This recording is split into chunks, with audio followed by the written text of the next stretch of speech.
Maka setelah kemudian Allah subhanahu wa ta'ala atur kembali alam semesta untuk menjadi alam akhirat, maka bumi yang kita pijak hari ini, Allah katakan yauma tubaddalul ardu ghairal ardh, pada hari di mana bumi Allah hancurkan, kemudian Allah ganti dengan bumi yang baru. Kata para ulama, bukan bumi ini hilang datang bumi baru, tidak. Bumi yang kita pijak ini pula bumi padang mahsyar, cuman bentuknya dirubah.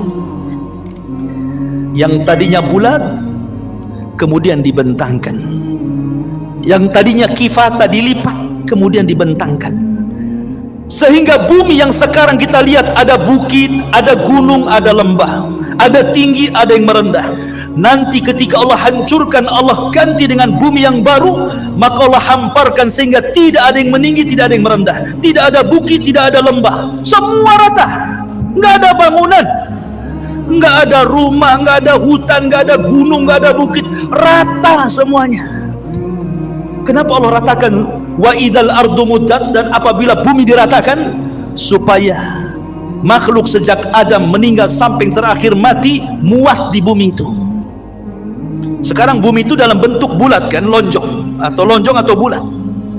Di bumi ini ada lautnya, di bumi ada hutannya, di bumi ada bukit, ada gunung. Tidak semua tempat dihuni manusia. Kalau seandainya bumi tidak dirubah, kemudian seluruh manusia dibangkitkan sejak Adam sampai yang terakhir mati, tidak akan muat bumi ini. Makanya kemudian dihancurkan, gunungnya diratakan, ditimbun lautnya diratakan, tidak ada lembah, semua rata, sehingga kalau dibangkitkan semua akan muat itu. Itulah padang mahsyar. Allah katakan wa akhrajatil ardu athqalaha. Allah subhanahu wa ta'ala bangunkan malaikat Israfil untuk meniupkan sangkakalanya yang kedua. Ketika Israfil kemudian bangkit, kemudian meniupkan sangkakala keduanya, maka terjadilah yaumul ba'thi wan nusyur, hari di mana manusia dibangkitkan kemudian dikumpulkan. Maka ketika itu Allah katakan wa akhrajatil ardu athqalaha, kami keluarkan beban-beban bumi.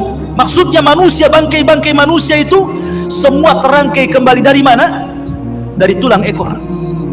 Karena tulang ekor manusia tidak dihancurkan pada hari kiamat. Ketika Allah tiup, memerintahkan Israfil untuk meniup sangkakala yang kedua, dari tulang ekor setiap manusia itulah tercipta manusia kembali.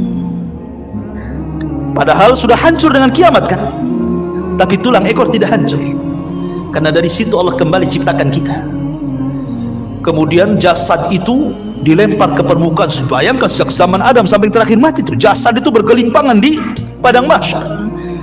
Maka Allah subhanahu wa ta'ala katakan wa idzan nufus zuwijat, apabila ruh dilesatkan dari illiyin kalau ruhnya orang yang beriman, kemudian dilesatkan dari sijin kalau ruhnya orang kafir, kemudian masuk ke jasad-jasad mereka tanpa tertukar jasadnya. Gak mungkin antum tertukar dengan kawan antum. Salah, ini badan antum di sini kok ruhnya masuk situ? Enggak, pasti akan pas ruh dengan jasad, ya itu juga. Ya. Disitulah manusia dibangkitkan. Ketika manusia dibangkitkan, orang-orang kafir ini digambarkan dalam surah Yasin, ya wailana man ba'atsana mim marqadina, katanya, duhai celaka kami, siapa yang membangunkan kami dari tidur-tidur kami ini. Maka mereka digambarkan seperti apa?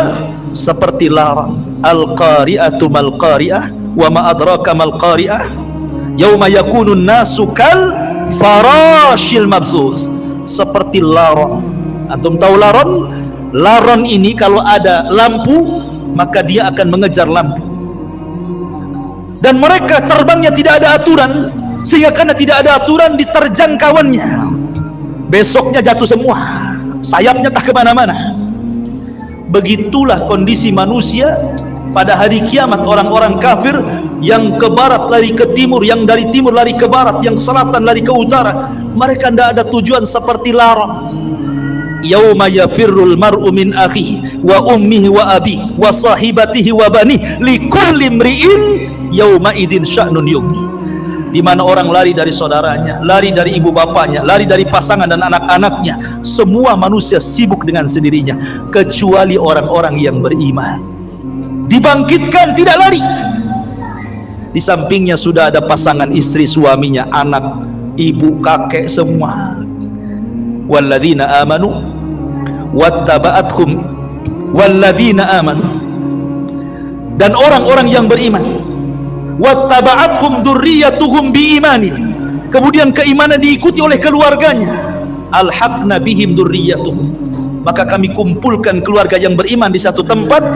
Ketika orang-orang yang beriman ini melihat orang-orang kafir lari ke sana kemari, maka mereka hanya mengatakan, hadza ma wa'adar rahman wa sadaqal mursalun, inilah janji dari Allah Ar-Rahman dan benarlah ucapan para nabi.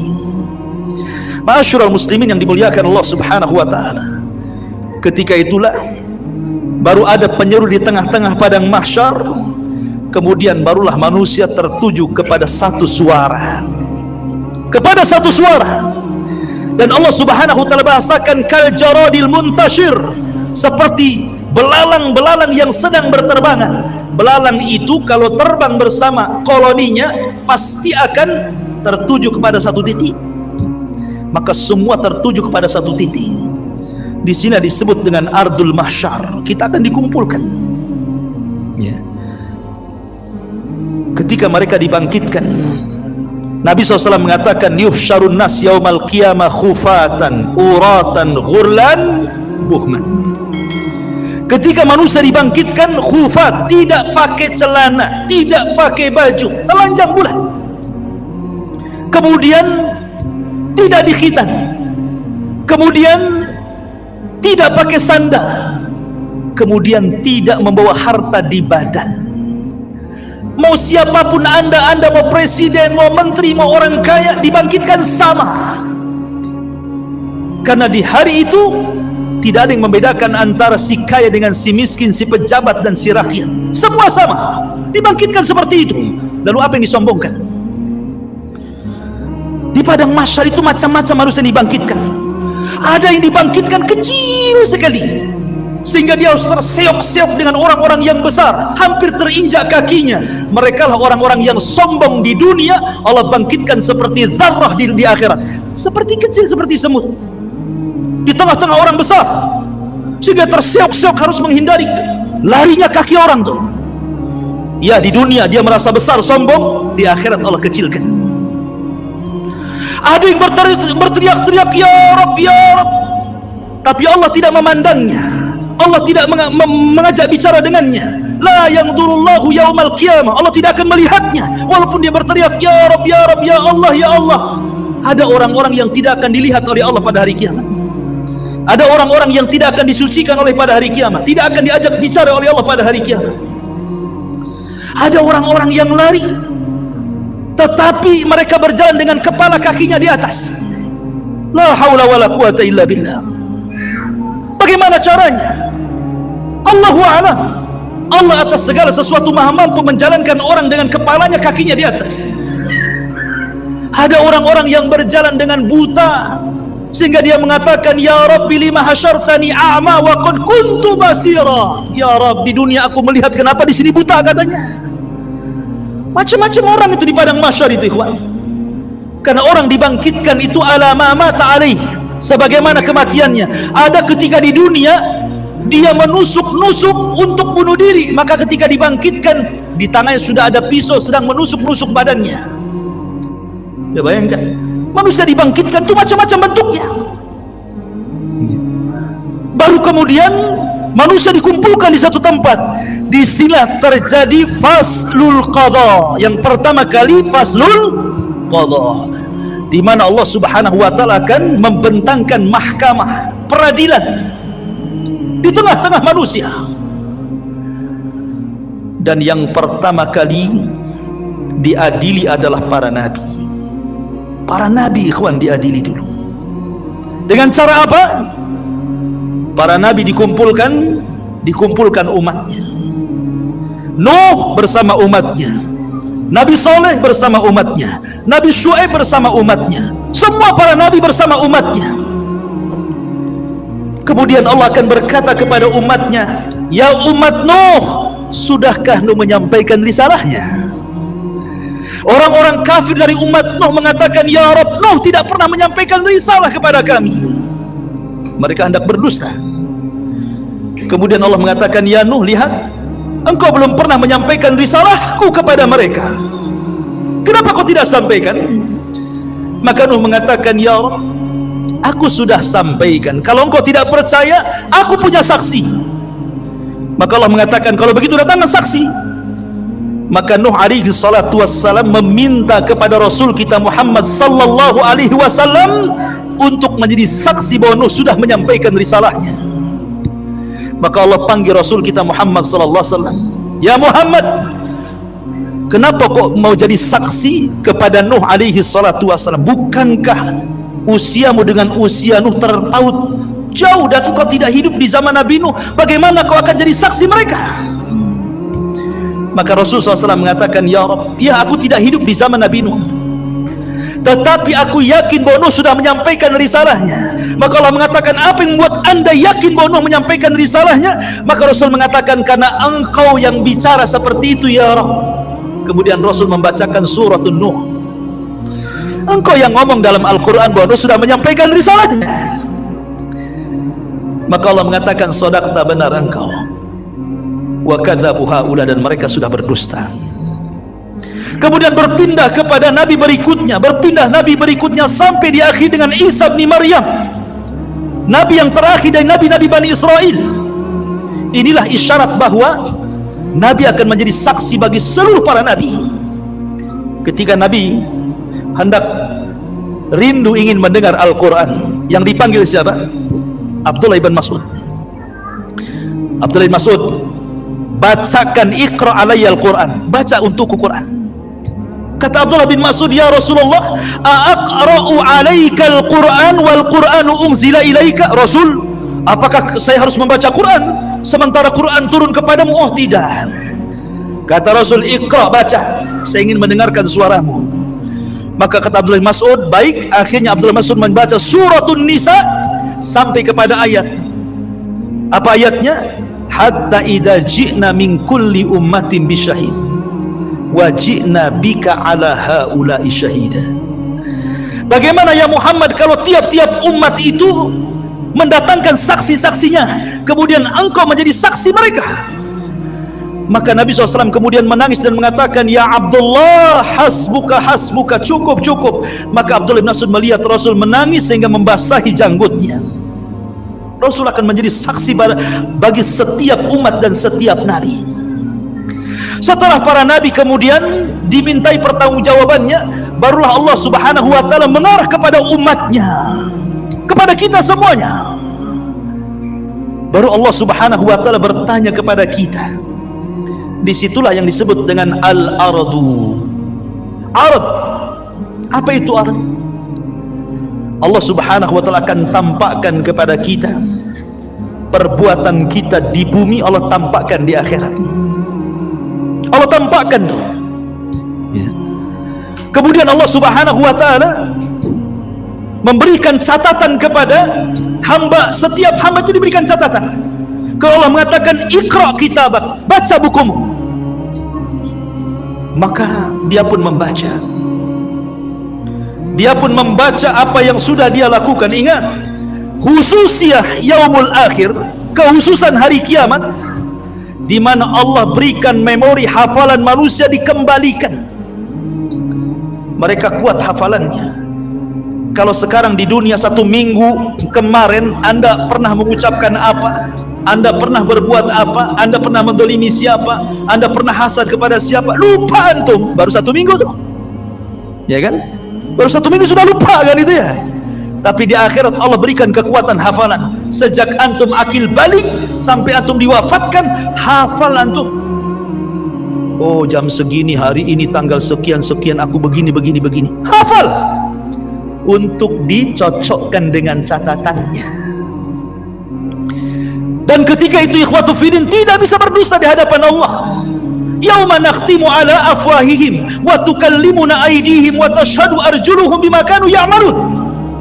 Mulut terkunci, tangan bicara, kaki menyaksikan apa yang sudah diperbuatnya.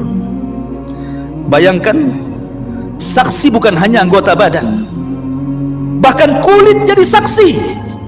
Kulit tiba-tiba bicara di hadapan Allah dan menyalahkan badannya.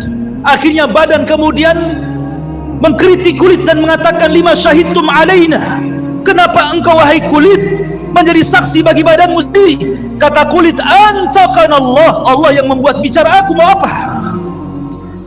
Tidak cukup dari situ, bumi yang kita pijat akan jadi saksi, karena yauma idin tuhadditsu akhbaraha, pada hari itu bumi menghabarkan kisah-kisah orang yang pernah di atas bumi itu. Lautan akan jadi saksi, langit akan jadi saksi, malaikat akan jadi saksi. Siapa yang bisa mungkir dari kesalahan, ikhwan? Semua jadi saksi. Di bumi antum bisa bayar lawyer, cari yang pandai bicara, dia bisa mendustakan yang jujur didustakan. Di akhirat lawyer aja butuh lawyer, lawyernya butuh lawyer, pengacaranya butuh pengacara. Tapi di akhirat tidak ada pengacara. Apa yang mau diacarakan? Nggak ada pengacara. Semua jadi saksi. Ma'asyiral muslimin yang dimuliakan Allah Subhanahu wa taala, mulailah manusia dihisab. Pertama, kemudian Allah Subhanahu wa taala akan terbangkan catatannya. Di situ ada yang mengambil dengan tangan kanannya, dengan tangan kirinya, dengan tangan kiri dari belakangnya, dan itu menunjukkan keselamatan dan tidaknya orang. Orang yang beriman ambil dengan tangan kanannya, dengan bangganya dia mengatakan, ha umqra'u kitabiyah, baca kitabku, katanya. Dia sudah tahu isinya baik. Dia bangga dia. Tetapi orang-orang yang mengambil catatan dengan tangan kiri, dia mengatakan apa? Ya laitani lam uta kitabiyah walam adri ma hisabiyah. Duhai kiranya aku tidak mau mengambil catatanku dan aku tidak tahu apa hisabku. Sampai terakhir dia mengatakan, ma agna anni maliyah halaka anni sultaniyah. Duhai kiranya kekuasaan yang aku bangga-banggakan di dunia nggak ada manfaatnya. Duhai kiranya harta yang bertumpuk di dunia pun tidak ada faedahnya. Menyesal dia, kan itu ya. Kemudian mereka dikumpulkan di padang mahsyar, terjadilah hisab kepada binatang. Di situ dikumpulkan semua binatang, mulai dari semut sampai kepada buaya darat, dikumpulkan semua di situ. Kenapa? Karena di antara binatang juga ada yang saling mendolimi, yang bertanduk nanduk, yang tidak bertanduk.